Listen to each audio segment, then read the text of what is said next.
नमस्कार, मैं आपका मित्र सर्वमित्र। मसला है ऐलनाबाद उपचुनाव का ओपिनियन पोल, जिसके लिए आप इंतजार कर रहे थे कि द मसला का ओपिनियन पोल कब आएगा। चलिए उसी पर आपके साथ चर्चा करते हैं। कौन कितने पानी में, यहां पर कौन कहां खड़ा है, इस पर बात करते हैं। 1,86,000 और कुछ वोट हैं इस बार टोटल। पिछली बार 1,51,000 और कुछ वोटों की पोलिंग हुई थी। इस बार थोड़ा बढ़ने की उम्मीद है। 1,55,000 से लेकर 1,60,000 के बीच में पोलिंग होने की संभावना है। और अगर इतनी पोलिंग होती है तो फिर किस उम्मीदवार को कितने वोट मिलने की संभावना, कितने फिगर के बीच में खड़ा है, वो हम आपको बताने वाले हैं। लेकिन उससे पहले 4-5 मोटी बातें इस चुनाव के बारे में हम आपके साथ शेयर कर लेते हैं। जब भी कोई चुनाव डिक्लेयर होता है, चुनाव डिक्लेयर से लेकर मतदान वाले दिन तक चुनाव कभी एक जैसा नहीं रहता, बदलता रहता है। हर रोज नए समीकरण आते हैं। कोई बड़ा लीडर आके प्रचार करता है, समीकरण बदलते हैं। जब कोई बड़ा लीडर कोई बड़ी बात बोलता है तो कई बार वो चुनाव उनके लिए पॉजिटिव जा सकता है और कई बार नेगेटिव भी चला जाता है।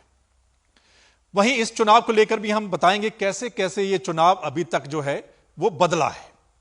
3 बड़े कैंडिडेट मैदान में हैं, आपको पता है। इनेलो पार्टी की ओर से अभय सिंह चौटाला, जो यहां से लगातार इससे पहले 3 बार विधायक चुने गए थे, वो मैदान में हैं और उन्होंने इस्तीफा दिया था, तभी ये बाईपोल हो रहा है। सत्ताधारी जो 2 पार्टियां हैं, बीजेपी और जेजेपी, उनकी ओर से गोविंद कांडा मैदान में हैं। वो किसी और पार्टी में थे। कुछ दिन पहले ही उनको बुलाया जाता है, पार्टी ज्वाइन की जाती है और उनको टिकट दी जाती है। वो मैदान है। इससे पहले वो इस इलाके से कभी चुनाव नहीं लड़े हैं। ये बड़ी इंपॉर्टेंट बात है, ध्यान से सुनिएगा। इससे पहले वो कभी इस इलाके से चुनाव नहीं लड़े हैं, यानी बूथ स्तर पर उनके अपने खुद के कार्यकर्ता नहीं हैं इस इलाके में। अगली जो है कांग्रेस की ओर से इस बार पवन बेनीवाल उम्मीदवार हैं, जो पिछली 2 बार बीजेपी की ओर से उम्मीदवार थे। वो भी कुछ दिन पहले पार्टी ज्वाइन करते हैं और उनको टिकट दी जाती है। एक और किसान नेता विकल्प 4 यहां पर चुनावी मैदान में हैं। मुकाबला कैसे कैसे है, इस पर हम चर्चा करते हैं दोस्तों। ऐलनाबाद को 3 हिस्सों में बांट देते हैं। एक ऐलनाबाद शहर है, एक 45 है, जो 45 यहां के गांव हैं जहां पर जाट बागड़ी हैं, और एक पंजाबी बेल्ट है, सिख बेल्ट है। सिख बेल्ट जहां पर किसान आंदोलन की वजह से सत्ताधारी पार्टी के नेताओं का बहुत भारी विरोध, आप देख रहे होंगे पिछले कुछ दिनों से, हो रहा है। तो 3 हिस्सों में हमने बांट दिया। आपको बहुत आसान होगा कि कैसे कैसे कौन कहां कितने पानी में है इन 3 हिस्सों में। चलिए अब बात करते हैं। ऐलनाबाद जो शहर है, पिछले चुनाव में भी ऐलनाबाद शहर से बीजेपी ने बढ़त हासिल की थी और इस बार भी लग रहा है कि बीजेपी वहां से बढ़त जो है वो हासिल कर सकती है ऐलनाबाद शहर से।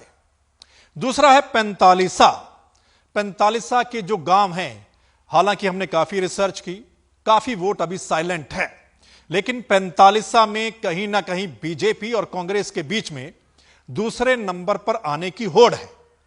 बीजेपी कहीं ना कहीं दूसरे नंबर पर आती हुई नजर आ रही है धीरे धीरे, और कांग्रेस तीसरे पर जाती हुई नजर आ रही है। तीसरा है पंजाबी बेल्ट, सिख बेल्ट, जहां पर भारी विरोध, बहुत भारी विरोध हो रहा है। किसान आंदोलन का बहुत बड़ा असर है और वो लोग सत्ताधारी पार्टी के नेताओं को घुसने भी नहीं देते।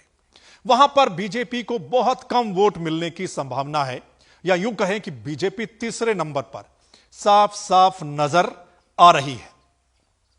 कांग्रेस और इनेलो के बीच में मुकाबला है वहां पर, और कहीं ना कहीं किसानों के मसले पर अभय सिंह चौटाला ने इस्तीफा दिया था, तो कहीं ना कहीं वो जो बेल्ट है वो इनेलो के साथ जाती हुई दिखाई दे सकती है।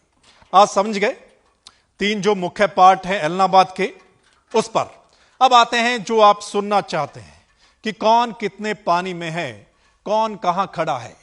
तो पिछली बार हम आपको बता दें 58,000 वोट मिले थे अभय सिंह चौटाला को। 1,51,000 कुछ वोटों की पोलिंग हुई थी, जिसमें से 58,000 जो है वो अभय सिंह चौटाला के खाते में गए थे। और पिछली बार टोटल बीजेपी और जेजेपी कैंडिडेट के मिला के, क्योंकि पिछली बार अलग अलग लड़े थे, आपको पता, बीजेपी के अलग लड़े थे, जेजेपी के अलग लड़े थे, उन दोनों कैंडिडेट के मिलाकर वोट बने थे 51,702 उस समय, और कांग्रेस के उम्मीदवार को उस समय 35,383 वोट मिले थे। आपको पता चल गया। अब आते हैं, अभय सिंह चौटाला आज कहां नजर आ रहे हैं, इनेलो पार्टी आज कहां नजर आ रही है। तो इनेलो पार्टी जितना पिछली बार उनको वोट मिला था 58,000, उससे नीचे जाने की कोई संभावना फिलहाल नजर नहीं आ रही है। हम आपको बताएंगे कि कैसे यह चुनाव 2-3 बार चेंज हुआ है, वो भी बात करेंगे। फिलहाल आज की डेट में अभय सिंह जितने पिछली बार वोट ले गए थे, उससे ज्यादा लेने की उनकी संभावना है इनेलो पार्टी की। हम वहीं से अगर शुरू करें, 58,000 पिछली बार वोट लिए थे, तो 58 से 68,000 के बीच में इनेलो पार्टी आज नजर आ रही है। 58 से 68,000 के बीच में इनेलो जो है वो नजर आ रही है एलनाबाद के उपचुनाव में। उसके बाद बीजेपी और जेजेपी जो पिछली बार 51,702 वोट ले गए थे, दोनों कैंडिडेट मिलाकर, अब वो जो है, वो जो पार्टी है वो नजर आ रही है 38 से लेकर 48,000 के बीच में। हम इतना गैप रख रहे हैं, ऊपर नीचे होता रहता है, अभी 2-3 दिन बकाया भी हैं, समीकरण चेंज हो सकते हैं, इस वजह से 10,000 का बीच में हमारा गैप है। यानी 38 से 48,000 के बीच में बीजेपी जेजेपी के जो कैंडिडेट हैं गोविंद कांडा, वो नजर आ रहे हैं। वहीं कांग्रेस भी जो है वो इसी फिगर पर खड़ी है। यहां पर कांग्रेस भी 38 और 48,000 के बीच में नजर आ रही है। फिलहाल सारे समीकरण को देखते हुए, पूरी रिसर्च करने के बाद, ये 3 बड़े कैंडिडेट जो हैं, 3 बड़ी पार्टियों के, 4 बड़ी पार्टियां हैं आप समझ लीजिए, क्योंकि 2 पार्टियां तो इकट्ठा चुनाव लड़ रही हैं, तो ये सभी बड़ी पार्टियों के कैंडिडेट जो हैं वो इसके बीच में नजर आ रहे हैं। यानी अभय चौटाला 58 से 68,000 के बीच में, बीजेपी जेजेपी के कैंडिडेट 38 से 48 के बीच में, और कांग्रेस के भी 38 से 48 के बीच में जो हैं वो नजर आ रहे हैं। बाकी कुछ जो वोट हैं वो किसान नेता विकल्प 4 को और कुछ दूसरे जो आजाद उम्मीदवार के तौर पर लड़ रहे हैं उनके बीच में जाने की संभावना है। यह है बड़ी बात। अब आते हैं ये चुनाव कैसे चेंज हुआ। पहले लग रहा था जिस दिन चुनाव डिक्लेयर हुआ कि शायद सत्ताधारी पार्टियों का जो उम्मीदवार होगा वो जमानत भी ना बचा सके, ऐसा लग रहा था जब चुनाव डिक्लेयर हुआ। लेकिन जैसे जैसे थोड़ा आगे बढ़ा, उन्होंने अपना उम्मीदवार दिया, 2-4 दिन के बाद ऐसा लगा कि उनकी पार्टी गेन कर रही है, बीजेपी जेजेपी जो है वो गेन कर रही है, यानी जमानत बच जाएगी। फिर थोड़े दिन बाद लगा कि उनकी पार्टी काफी गेन कर रही है, शायद मुकाबले में आ जाएगी। यहां काफी चर्चा चली, पैसा चलेगा, इस चुनाव में बहुत पैसा चलेगा, और पैसे के दम पर जो है वो गेन कर रही है कुछ पार्टियां, ऐसा बहुत चर्चा चल रही थी यहां पर। तो उस सारे समीकरण को देखते हुए बीच में 3-4 दिन ऐसी यहां पर हवा थी, ऐसी यहां पर चर्चा थी कि जो बीजेपी जेजेपी के कैंडिडेट हैं वो मुकाबले में आ सकते हैं इनेलो पार्टी के। लेकिन फिर 3-4 दिन पहले ही फिर एक बार फिर हवा चेंज हुई है, और कहीं ना कहीं कांग्रेस और बीजेपी के बीच में अब मुकाबला नजर आ रहा है कि कौन सी पार्टी दूसरे नंबर पर यानी कि रहती है। ये सारी चीजें हैं जो हमने चुनाव के बीच में यहां पर देखा है। हमने रिसर्च की है, रिपोर्टिंग की है, और बहुत सारे लोगों से बातचीत की है, यहां पर जो हमने देखा है। फिलहाल हमें यह नजर आ रहा है, अभी और बाकी है, अभी 2 दिन बाकी हैं। हम कहते हैं कि हर रोज समीकरण चेंज होते हैं, पता नहीं कब किस बात से चुनाव जो है थोड़ा बहुत पलट भी सकता है, इधर उधर जा सकता है, क्योंकि आपको पता है कि लास्ट के मौके पर भी कुछ जो है तीर जो है वो चल जाते हैं, उनका असर हो जाता है। लेकिन आज जहां पर चुनाव खड़ा है वो हमने आपके साथ चर्चा की है कि आज एलनाबाद का उपचुनाव जो है वो कहां पर खड़ा है। तो एलनाबाद के उपचुनाव में 3 बार अभय सिंह जीत चुके हैं पहले, हो सकता है चौथी बार भी, जिस हिसाब से अभी नजर आ रहा है, वो विधानसभा में पहुंच जाएं।